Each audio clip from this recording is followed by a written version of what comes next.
onde havia quadros pendurados que contavam a história da minha vida, por assim dizer. E, ao olhar para as imagens, elas de repente se transformavam em cenas em movimento. Assim, eu via os altos e baixos da minha vida, mas tudo acontecia de forma instantânea e breve. E não havia nada em que pensar. Era só, sabe, aqui estão algumas coisas da sua vida. E eu simplesmente continuei seguindo em frente.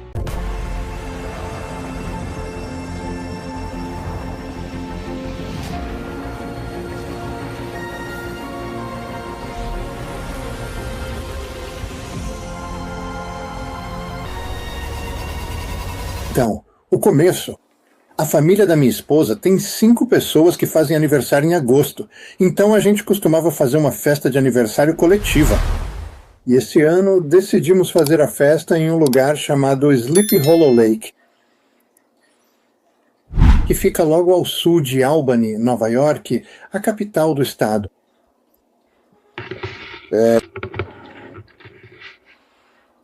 A gente tinha alugado um quiosque e havia cerca de 25 pessoas, crianças correndo para todo lado. E eu tinha ficado com a tarefa de cuidar do churrasco. Então, eu estava do lado de fora. O dia estava lindo. Eu não estava prestando atenção em mais nada. E eu estava preparando a comida. E em algum momento, no meio da manhã, eu decidi que eu deveria ligar para minha mãe e ver como ela estava, porque ela não ia estar lá. Então pedi para alguém cuidar do churrasco e fui até a frente do prédio, onde tinha um telefone público instalado. E isso foi antes da época dos celulares. É difícil de acreditar. De qualquer forma, é verdade. Então tentei ligar e deixei tocar 5, 6, 7 vezes. Não lembro quantas.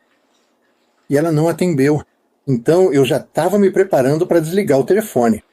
E o que eu não tinha percebido era que, enquanto eu cuidava do churrasco, eu estava de costas para o lago. Então eu não vi que uma nuvem de tempestade tinha se formado sobre o lago. E eu estava lá, cuidando da minha vida. Então eu estava no telefone, me preparando para desligar, tiro o aparelho do rosto e vou em direção ao gancho. O telefone. E de repente vejo um clarão enorme saindo do telefone e me acertando no rosto. E eu ouço um estalo alto e na hora eu soube exatamente o que era.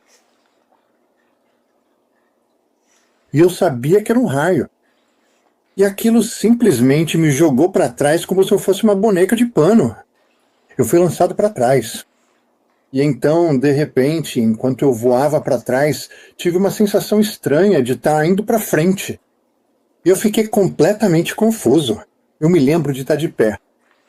De pé ali, no pé da escada, provavelmente uns 2,5 metros de onde estava o telefone. E eu olho pro telefone. O telefone estava balançando de um lado para o outro. E eu tô parado aqui tentando entender o fato de que eu sei que fui atingido. Eu sei que fui jogado para trás, mas não entendi por que tive aquela sensação de estar indo para frente e o que eu estava fazendo ali de pé. E simplesmente nada fazia sentido. E então, de repente, minha sogra começa a gritar. Ela tá no topo da escada e eu tô embaixo. E ela começa a descer correndo as escadas, direto na minha direção, mas não tá olhando para mim. Ela tá olhando para a esquerda dela.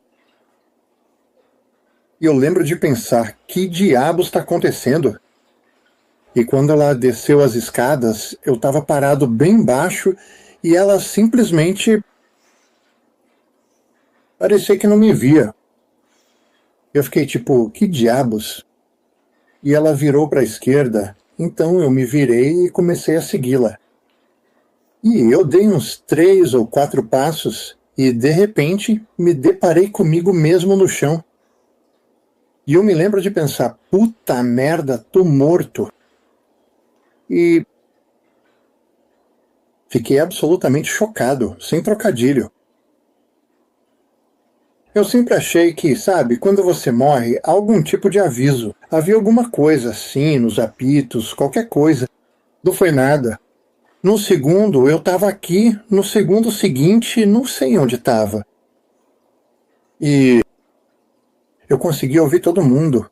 Eu conseguia ver todo mundo. Na verdade, tinha uma mulher e a filha pequena dela.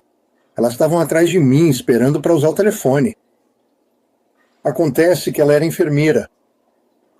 E esse lugar fica no meio do nada.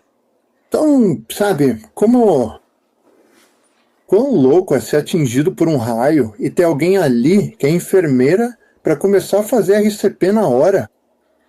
Então eu tô vendo ela e ela se abaixa para começar a fazer RCP.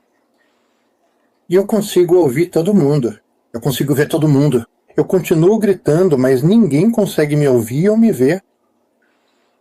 E aí pensei, quer saber? Não faz sentido ficar aqui parado. E pensei, vou subir para ver como está minha família. Eles estão no segundo andar. Eu estou no térreo. Então eu caminho até a escada e começo a subir. E enquanto faço isso, estou olhando para baixo, para os degraus, porque não quero tropeçar e cair de cara, o que já aconteceu comigo antes. E vejo que minhas pernas começam a se dissolver. E estou perdendo a forma. E pensei, uau, que diabos é isso? Agora isso está ficando louco. E quando cheguei ao topo da escada, eu já tinha perdido toda a forma. Eu era só uma bola de energia. E nesse ponto, a escada, na verdade, faz uma curva à esquerda e sobe para a parte final. E eu não fiz isso. Eu simplesmente atravessei a parede. E quando passei para o outro lado da parede, saí bem em cima de onde minha esposa estava sentada, e ela estava pintando o rosto das crianças. E eu prestei atenção especial em como todos os móveis estavam dispostos, quais crianças estavam ali, quem eram elas e em que ordem estavam. E continuei. Eu estava atravessando aquela sala na diagonal. Então, e ter feito essas anotações foi algo importante, porque mais tarde nos pediram para fazer um especial com o programa Beyond and Back. E eles nos entrevistaram separadamente. E então resolveu comparar detalhadamente tudo aquilo que eu havia dito anteriormente. Com o testemunho da minha esposa que eles eram exatamente iguais. Well? E não havia como eu saber dessas coisas. Então, quando cheguei ao telhado, passei por ele e aí as coisas ficaram meio loucas. De repente me vi imerso em um rio de energia pura e positiva. Se você pudesse imaginar, seria amor absoluto e paz absoluta. Era disso que esse rio era feito. E vinha de uma fonte de luz que estava à minha direita. E eu estava ali, parado, olhando para essa luz e conseguia ver essa energia que vinha dela. E parecia quase como ondas senoidais. E eu conseguia ver a forma da energia. Mas o mais importante era que eu podia ver que essa energia compunha tudo. Quando olhei ao redor e vi árvores, lagos e tudo mais, percebi, meu Deus, essa é a energia de Deus. E pensei, isso é absolutamente incrível eu estar vendo isso. E percebi que essa é a maior coisa que poderia acontecer a alguém. Realmente vivenciar isso. Então, eu chego à conclusão de que, sabe, minha mente está a 1000 por hora. E estou pensando nas coisas da maneira como normalmente penso, até mesmo usando a mesma linguagem que normalmente uso. E percebi que, seja quem eu for, sempre serei. E sabe, aquele pedaço de carne morta no chão não tem nada a ver com quem eu sou. E essa foi uma constatação incrível, saber que nosso espírito continua vivo. Para o espírito não existe morte. O corpo morre, mas e daí? Vamos em frente. E nesse momento, estou em êxtase. Pensar que esta é a coisa mais maravilhosa do mundo e me deixar levar por essa energia, seja qual for o caminho que ela me conduza. Estou simplesmente flutuando nisso e eu não tinha ideia de para onde estava indo e não me importava. Foi uma sensação simplesmente incrível. E em determinado momento, parecia que eu passava por um corredor e me lembro de olhar para a parede, onde havia quadros pendurados que contavam a história da minha vida, por assim dizer. E, ao olhar para as imagens, elas de repente se transformavam em cenas em movimento. Assim, eu via os altos e baixos da minha vida, mas tudo acontecia de forma instantânea e breve. E não havia nada em que pensar. Era só, sabe, aqui estão algumas coisas da sua vida. E eu simplesmente continuei seguindo em frente. Aquilo continuava me levando para onde quer que eu estivesse indo. Obrigada. Enquanto eu fazia isso, eu estava tão empolgado com o lugar para onde estava indo, e eu literalmente não me importava com onde eu estava. E então, de repente, foi como se alguém tivesse apertado um interruptor, e do nada eu estava de volta ao meu corpo. E eu fiquei muito irritado. Eu fiquei tipo, não, eu não quero voltar. Por favor, não me faça voltar. Mas, sabe, não era minha vez de tomar qualquer decisão. Então, eu tô de volta ao meu corpo e ainda tô inconsciente. E ainda tô completamente apagado. Mas eu conseguia. Eu conseguia perceber que a enfermeira que estava fazendo a massagem cardíaca tinha parado. E ela estava ajoelhada ao meu lado e levou vários minutos até que eu conseguisse abrir os olhos. E quando abri os olhos, a primeira coisa que quis fazer foi agradecer a ela por ter salvado minha vida. Mas, estupidamente, quando eu tentei dizer isso, tudo que saiu foi: tá tudo bem, eu sou médico. E ela só deu uma risadinha e disse: bom, há um minuto atrás você não era. E eu fiquei tipo, ok, não tô pensando muito claramente. Eu só vou ficar quieto. Então, nesse momento, a polícia chegou, a ambulância foi chamada, e sabe, eu disse, não vou para o hospital. Eu trabalhei no hospital. Eu sei como vai ser. Não quero ficar sentado lá por 4 horas para você me dizer que eu tô vivo. Então, eu optei por deixar minha família me levar para casa. E eu vi Liguei no caminho, liguei para meus amigos cardiologista e neurologista e contei o que aconteceu. E eles disseram, bom, vem aqui agora. E foi isso que a gente fez. E, sabe, eles deram uma olhada e disseram, olha, você teve sorte. Não é muita gente que sai andando dessas. E não parecia que eu tinha nada para mostrar disso. Sério? Você não teve nenhum ferimento? Bem, eu tive 2 queimaduras. Tive uma queimadura no rosto por onde o raio entrou e uma queimadura no pé por onde ele saiu. Eram coisinhas minúsculas e doíam, tipo as chamas. E eu fiquei pensando, como algo tão pequeno pode doer tanto?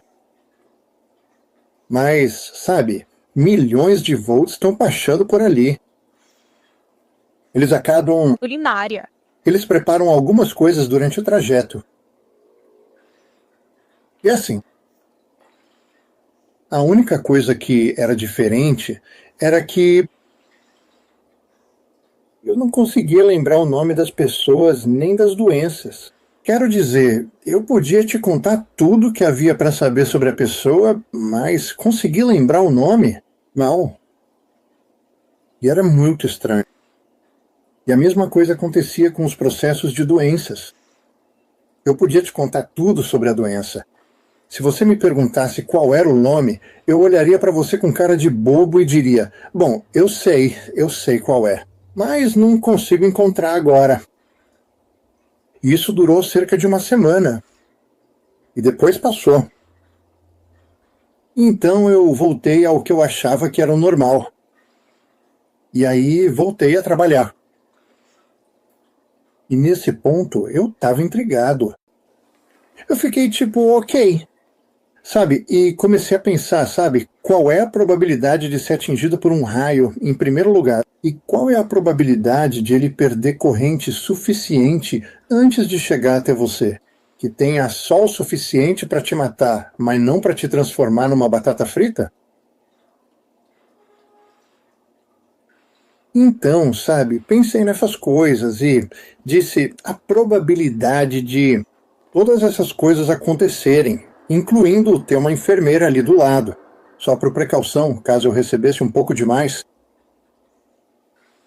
para garantir que alguém estivesse ali, para garantir que eu sobrevivesse. E era fantasticamente improvável que essas coisas pudessem acontecer ao mesmo tempo. Então eu pensei, ok, deve haver um motivo para tudo isso, mas eu não fazia ideia de qual era. Estava tudo tão bem orquestrado para ter sido aleatório.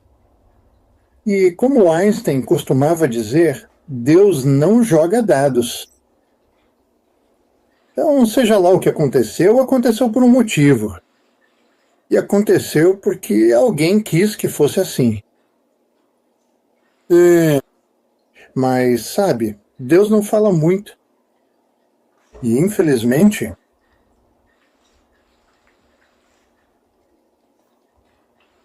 eu realmente não tinha respostas. Eu sei que quando cresci católico e depois do raio, eu não tive mais vontade de ir à igreja.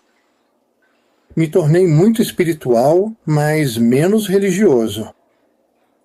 Porque eu sabia que a igreja tinha mexido em todas aquelas informações. E o que eu sabia que era real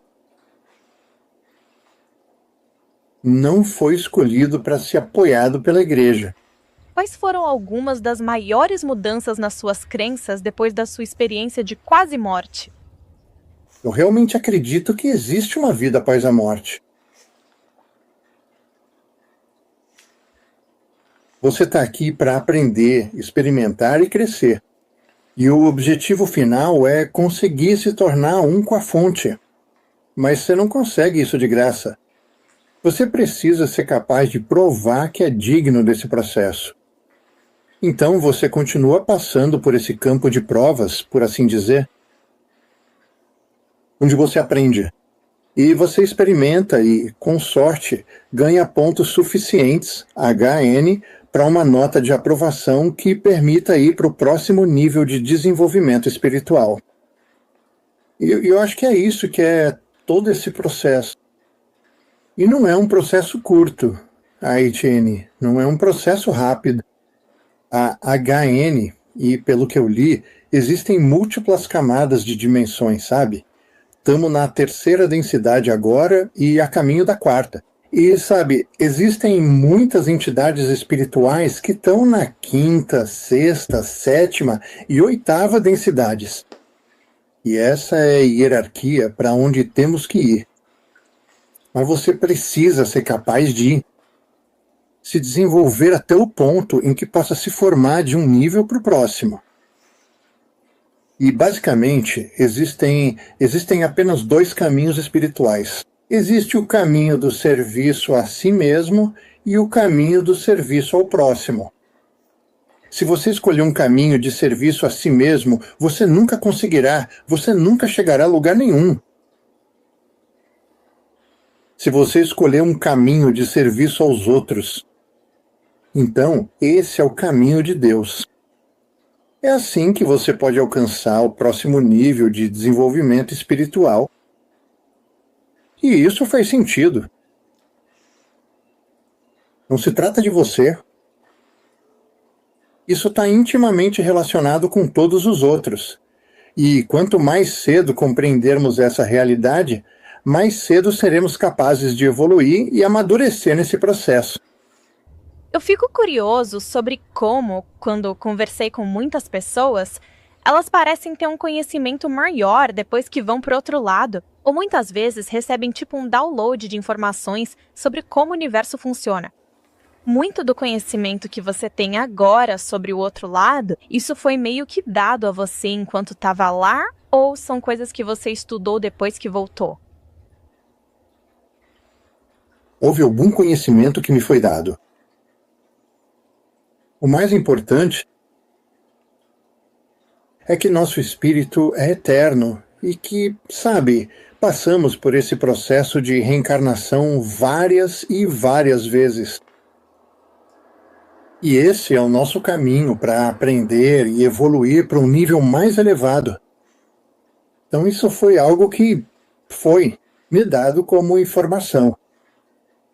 Muitos dos detalhes de como esse processo funciona são coisas que deduzi de outras coisas que li. Então, sabe, não foram muitas as coisas que me foram dadas. Havia alguns pontos realmente poderosos e importantes. E saber que existe um Deus, existe um outro lado. E você pode se comunicar com ele a qualquer momento que quiser. Aprender a ouvir. É o verdadeiro desafio.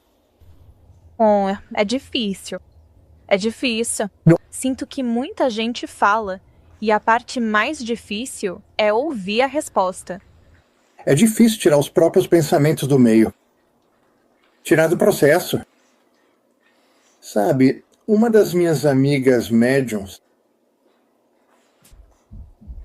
o sobrenome dela é Raya. De qualquer forma, uma coisa que ela sempre diz é que quando você está tentando ouvir uma resposta do outro lado, vai ser o primeiro pensamento, que aparece na sua cabeça depois que você faz uma pergunta. Quanto mais tempo você espera depois, aí já é o seu cérebro. Então, a primeira coisa que vier à sua mente vai ser dos seus guias espirituais respondendo a sua pergunta. E eu acho que provavelmente tem muita verdade nisso. Eu concordo. Faz sentido mesmo. Você mencionou rapidamente os guias espirituais. Você pode me explicar melhor quem são os nossos guias espirituais? Todos nós temos um grupo do que chamam de guias espirituais. Então, eles são ajudantes, eles são anjos, são pessoas que você conheceu do outro lado. Quem estiver disposto a te ajudar a encontrar o caminho até aqui. E porque, sabe, isto é como um jogo de tabuleiro e alguém escondeu as regras e todas as peças. Então você está ali parado nesse tabuleiro vazio, sem a menor ideia do que deveria estar fazendo. Então você usa o que quiser. Você tem à sua disposição os meios para descobrir. E porque tem um grupo de entidades espirituais de apoio que estão lá para nos ajudar. E eles tentam. Mas, sabe, uma das coisas que vem logo depois do raio, catástrofe. Eu estava tão obcecado em tentar entender o que havia acontecido e o que isso significava. E uma das primeiras coisas que fiz foi consultar uma médium. O nome dela era Linda Dickinson. E Linda morava em uma cidade vizinha. E eu fui vê-la. E eu a vi. Obrigado. Várias vezes por ano desde então. No nosso primeiro encontro, sabe, eu contei para ela porque eu estava lá e que eu queria entender, sabe, qual era o significado de tudo aquilo. Porque, pelo que eu tinha experimentado até então, estava muito claro para mim que aquilo não tinha sido um evento aleatório. E ela estava sentada ali, ficou quieta por um minuto e de repente começou a rir. E eu disse, o que é tão engraçado, afinal? Isso não tem graça. E ela disse, me desculpe. Ela disse, eu não estou rindo. Ela disse, seus guias espirituais é que estão rindo, e estão rindo alto. E eu disse, o que eles acham tão engraçado assim, afinal? E ela disse, eles estão dizendo que foi isso que precisou para chamar sua atenção.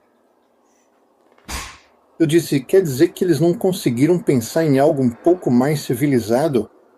Tinha que me acertar com um pedaço de madeira?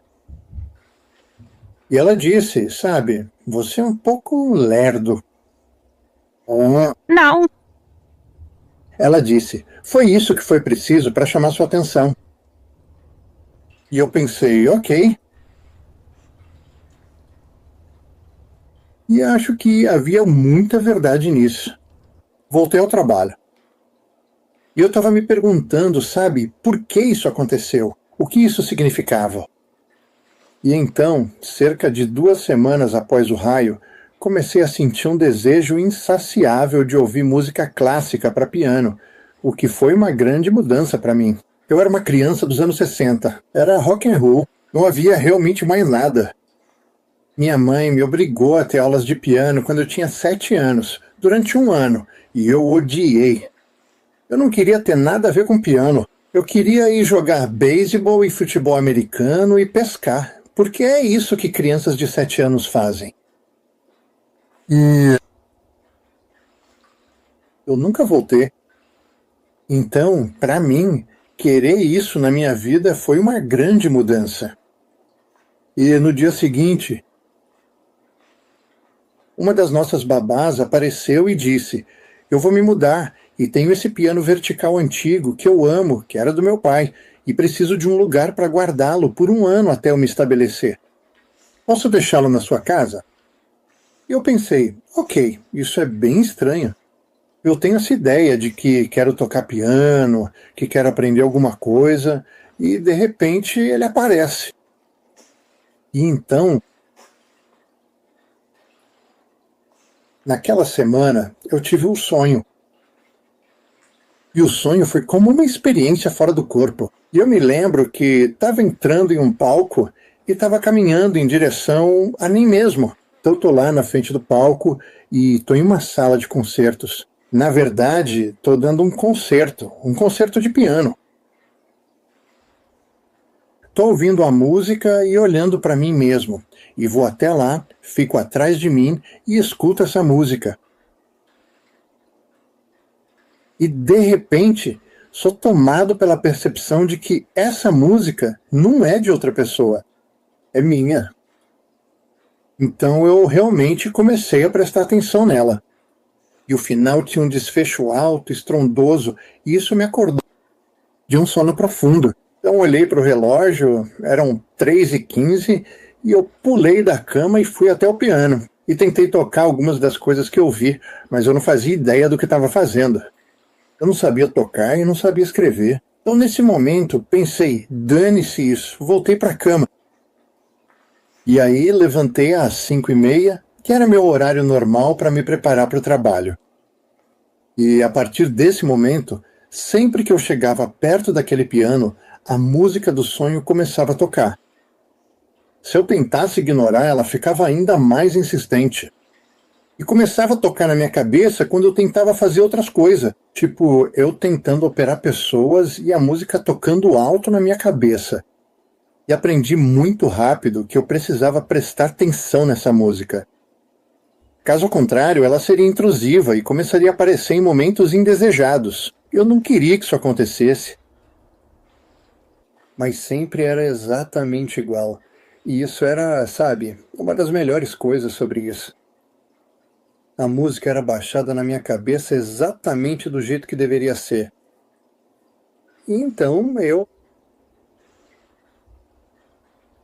por causa desse desejo insaciável de ouvir piano clássico, fui até uma loja de música.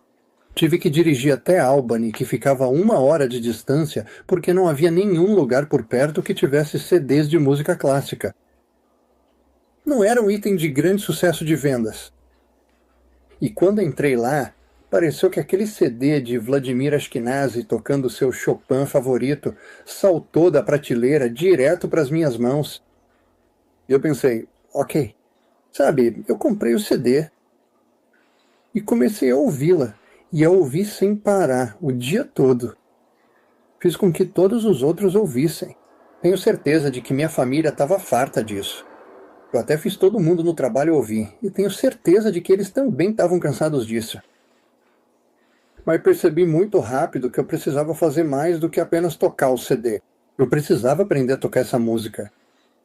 E isso era um problema, porque eu não sabia tocar. Mas, sem me deixar abater por isso, comprei alguns livros de ensino de música, sabe? Daqueles de como aprender piano sozinho. E comecei a tentar me ensinar a tocar. E também comprei as partituras de tudo que tinha naquele CD, o que era um pensamento mágico. Quero dizer, o que diabos eu estava pensando, achando que eu poderia sentar e tocar alguma coisa. Era como um idioma diferente. Então comecei esse processo, e o raio aconteceu em 1994. Por vários anos eu lutei com esse processo. Eu não estava avançando muito com isso. E um dia, eu estava tentando aprender uma peça chamada Fantasia Impromptu. É uma das favoritas do Chopin. E eu não conseguia fazer as mãos se alinharem. E me lembro de pensar, por que alguém escreveria uma música em que as mãos não são coordenadas e não se alinham? E enquanto eu estava lá martelando nisso, a melhor amiga da minha filha, Jack, estava lá em casa. E a mãe dela tinha acabado de chegar para buscá-la. Agora, a mãe dela era uma violinista clássica formada. Então ela sabia muito sobre música. E ela entrou na sala onde estava o piano e perguntou, o que você está fazendo? E eu disse, não consigo entender porque essa música é assim. Eu disse, as mãos não se alinham, eu não consigo fazer. Isso não faz sentido para mim. E ela disse, não é para fazer mesmo. Isso é o que chamam de polirritmia. E eu perguntei, o que é polirritmia? E ela disse, não vou tentar te explicar isso. Arrume um professor. Então, ela me deu o nome de Sandy McCain, que era o chefe do departamento de música da Hartwick College, na minha cidade, Wauwonta, Nova York. Havia duas faculdades, a Hartwick College, que tinha um programa de música, e a State University of New York, que também tinha um programa de música. E ela era a chefe do departamento na Hartwick. Então eu liguei para Sandy e contei toda essa história para ela, perguntando se ela aceitaria um cara mais velho que queria aprender uma habilidade nova. Ela pediu então que eu levasse 3 músicas que eu estava tentando aprender para fazer uma audição para ela. Então ela decidiu me aceitar como aluna e nos encontrávamos 2 horas por semana. Às 5 da manhã, que era o único horário que tínhamos em comum, estávamos ambos livres. E pedi desculpas à família dela muitas vezes. Quer dizer, eu pensei, nossa, ter alguém entrando na sua casa às 5 da manhã e batendo no piano não é uma experiência nada agradável. Então, iniciamos esse processo. E continuei. Para aprender com ela, ela me fez começar do zero. Dedilhado, escalas, tudo que você imaginar, começamos literalmente do início desse processo. E enquanto eu fazia isso, fiquei sabendo de um acampamento de piano para adultos chamado Sonata, em Bennington, Vermont. Então você escolhia uma peça que estava estudando e tocava na frente de todo mundo. Então comecei a frequentar em 2002 e foi muito divertido. E eu gostei muito, especialmente por estar rodeado de 30 pessoas com o mesmo entusiasmo pela música para piano.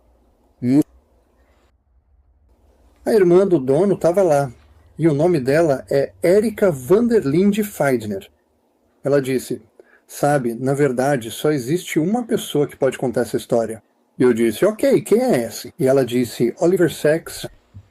E naquela época eu não sabia quem Oliver realmente era.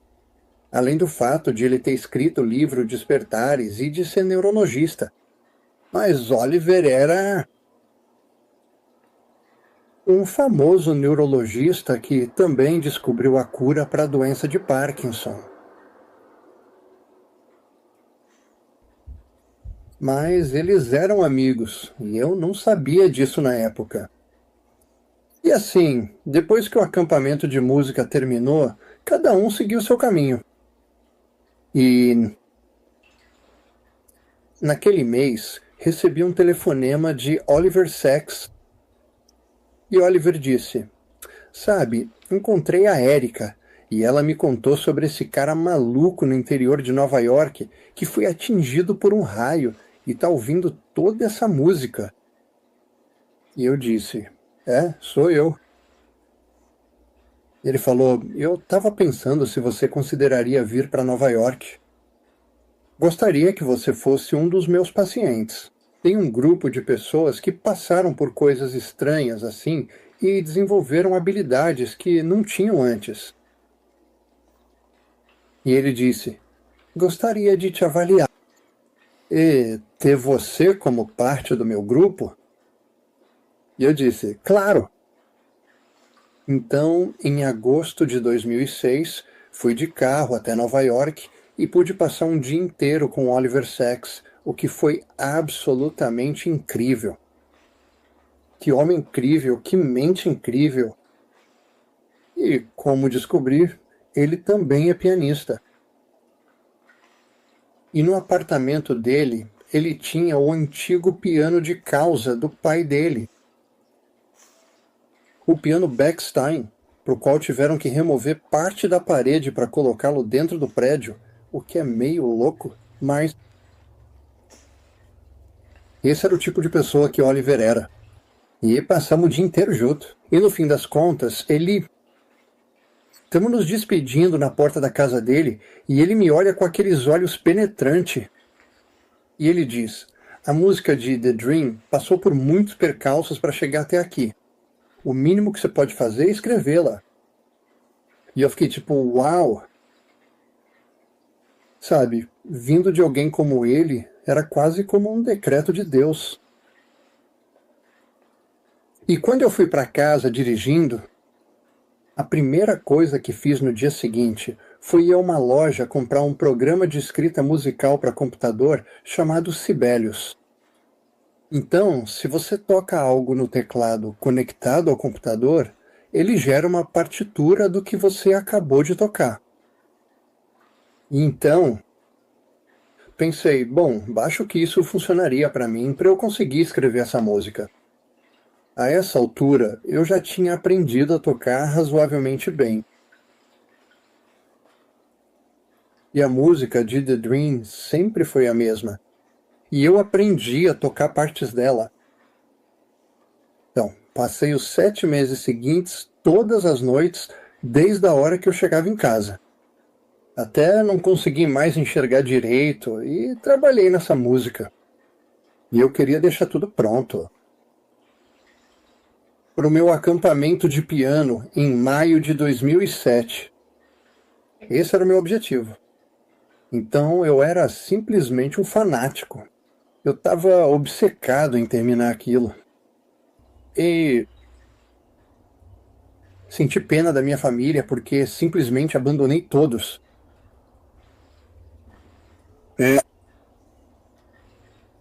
Felizmente, eu consegui terminar tudo algumas semanas antes do início oficial do acampamento de piano. E então eu a levei comigo para o acampamento de piano e tive a oportunidade de a tocar como a minha última peça especial daquela semana. Eu precisei usar a partitura. E ninguém reclamou disso. Mas foi muito, muito bem recebido. E no final do dia, recebi um telefonema do Oliver Sacks. E o Oliver disse: "Sabe, eu estava querendo te ligar. Gostaria de usar sua história no meu livro chamado Musicophilia, Histórias de Música e o Cérebro." E eu disse: "Bom, não tenho nada a esconder, então fique à vontade para usar, se achar que vale a pena." Ele disse: "Ótimo, porque você é o capítulo 1, E o capítulo 1 vai sair na revista New Yorker no dia 23 de julho de 2007. E eu disse, uau, peraí. Tão cedo assim, Neil? Não, eu não tô muito pronto para isso, eu disse. Mas fica tudo bem. Ah, ok, bem, saiu e o telefone começou a tocar sem parar. E uma das primeiras ligações que recebi foi de Carlton Play. Carlton era o chefe do departamento de música da Universidade Estadual de Nova York em Wowonta, dela. E Carlton disse, sabe, eu leio a revista New Yorker e gostaria que você viesse dar uma aula. Eu pensei que isso seria realmente interessante. Vou fazer isso. E na semana seguinte, ele liga e diz, olha, estou recebendo um monte de ligações de pessoas perguntando sobre isso. Você consideraria tocar a música para aula? E eu disse, claro, por que não? E deixei por isso mesmo. E então, um mês depois, ele liga de novo. E ele diz, olha, isso está realmente saindo do controle. Ele diz, estou recebendo tantas ligações, tanta gente está interessada. Ele disse, você consideraria fazer um concerto no Centro de Artes Cênicas? E eu disse, de jeito nenhum. Eu disse, eu não faço a menor ideia de como fazer algo assim. Eu disse, eu não estou pronto para isso. Nem de longe estou pronto para isso. E de alguma forma ele me convenceu a aceitar. E eu lembro de pensar, em que diabos eu fui me meter? Então eu liguei para minha professora de piano, Sandy, e falei, Sandy, o Carlton, ela também conhecia o Carlton. Eu disse, o Carlton me convenceu a fazer isso. E eu falei, eu não faço ideia nem de por onde começar. Eu disse, você acha que consegue me preparar para isso? E ela ficou em silêncio por um segundo. E eu pensei, isso não é bom. E ela disse, sim, mas ela disse, você vai ter que se comprometer com 3 horas por dia para... Um dia, ela disse. E se bem me lembro, você estava passando de umas 2 horas por semana com ela. Agora, 3 por dia. 3 dia. Uau, sim. E assim era o plano. Ela ia me obrigar a ir ao Centro de Artes Cênicas todos os dias e me fazer entrar, sair e tocar a música. Tive que memorizá-lo e... eu precisava que ficasse perfeito. E sabe, ela se sentava ereta nas cadeiras e ela dizia, não consigo te ouvir. Eu fiquei tipo, ai meu Deus, ok. E assim o processo prosseguiu. E ela realmente acreditava que ia me transformar em um grande pianista profissional nesse curtíssimo período de tempo que tínhamos disponível. Conforme o dia se aproximava, eu havia programado isso para acontecer no meu aniversário. 2008 foi como um renascimento no dia 29 de janeiro. E assim, cerca de um mês antes, Carlton me liga novamente.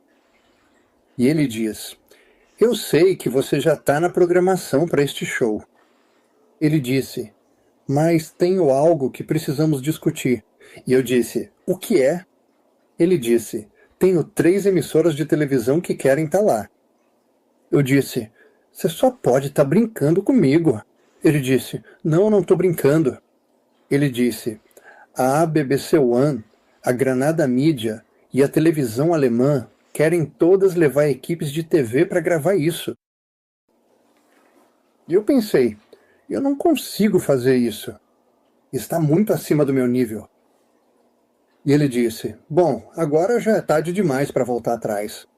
Então, o primeiro concerto chegou e eu me lembro de ir para o camarim antes e lembro de sentar lá e conversar com Deus. E eu disse,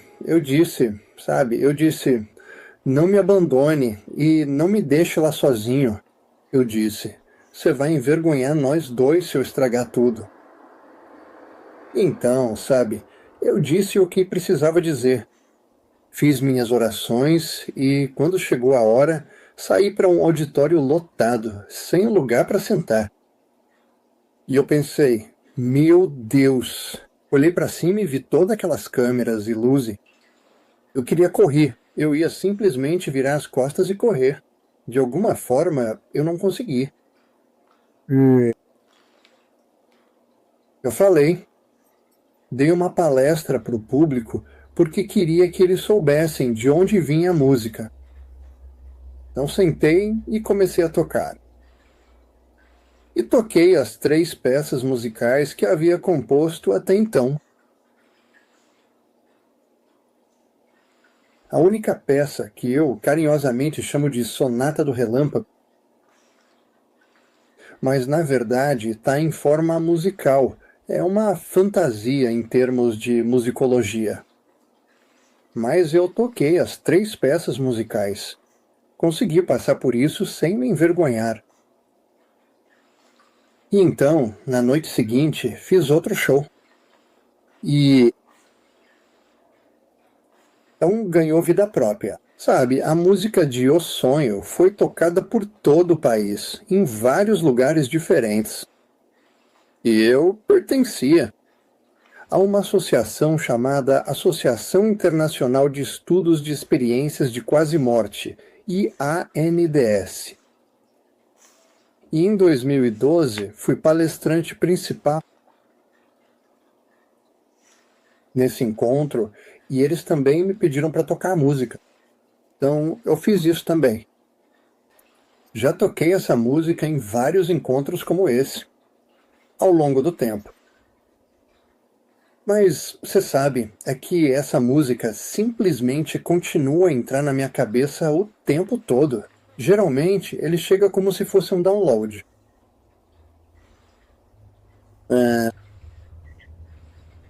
Não sei quando isso vai acontecer. Geralmente está associado a algum evento emocional. Sabe, um dos meus amigos mais queridos, um neurologista chamado John Lucens, morreu cedo e foi um grande choque. E eu estava em casa me recuperando de uma pneumonia na época. E quando isso aconteceu, eu me sentei ao piano e toda essa peça musical foi baixada na minha cabeça enquanto eu estava ali sentado. E as lágrimas simplesmente escorriam pelo meu rosto. Foi algo tão poderoso. Eu compus essa música. E ela se chamava Eu a Chamei de Rapsódia.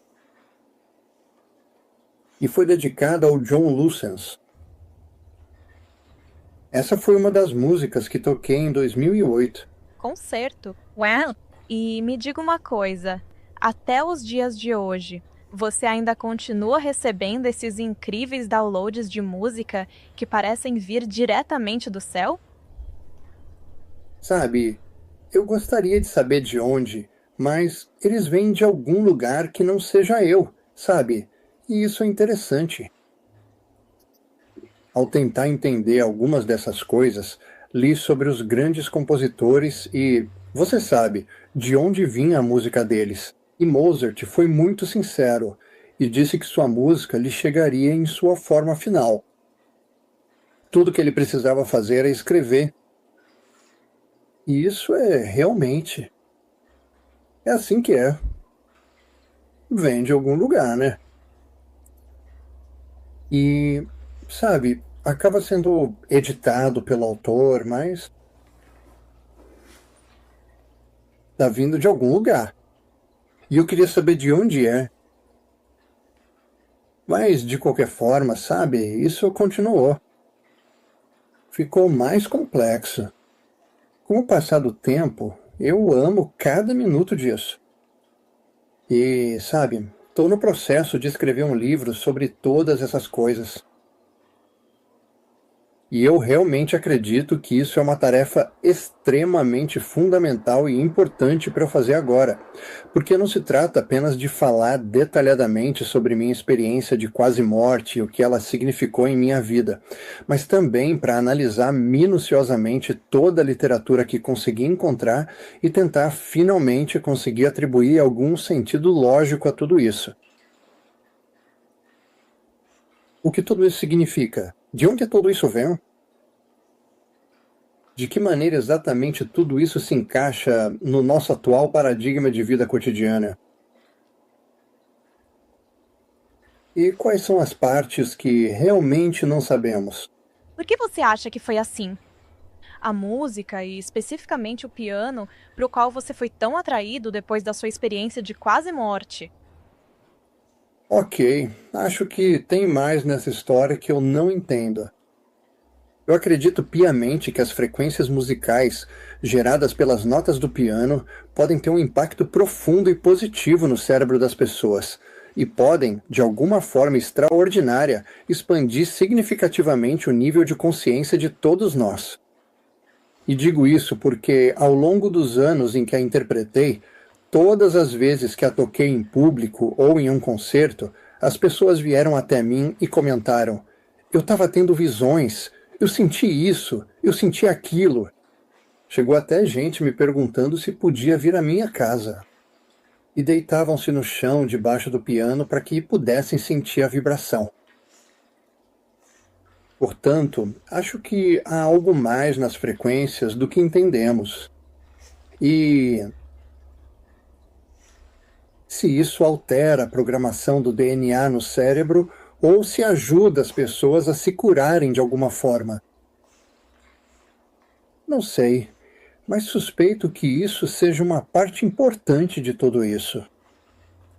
Há algo mais no fato de o piano ser o instrumento principal, mas acho que a música em geral também tem esse efeito. E eu acho que não há nada mais importante do que tentar elevar o nível de consciência das pessoas. Sim, é isso mesmo. Essa é uma resposta muito interessante. Acho tão poderoso como as pessoas.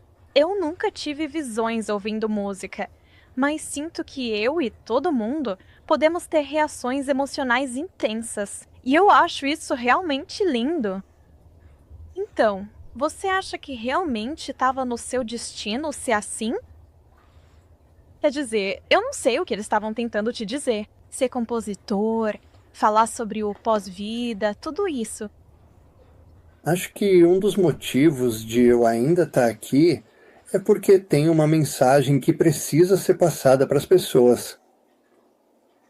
E essa mensagem é que Deus é real. Existe uma vida após a morte e o seu ser espiritual é eterno. E você continua passando por esse processo para aprender e evoluir, no fim das contas, para se tornar um só com quem é responsável por tudo isso. Bom, eu realmente acredito que, sabe, o motivo de eu estar aqui é pela música, que a música está fazendo algo que eu não entendo. E a outra missão fundamental é levar a palavra de Deus para as pessoas, de todas as maneiras possíveis e de todas as formas que eu puder.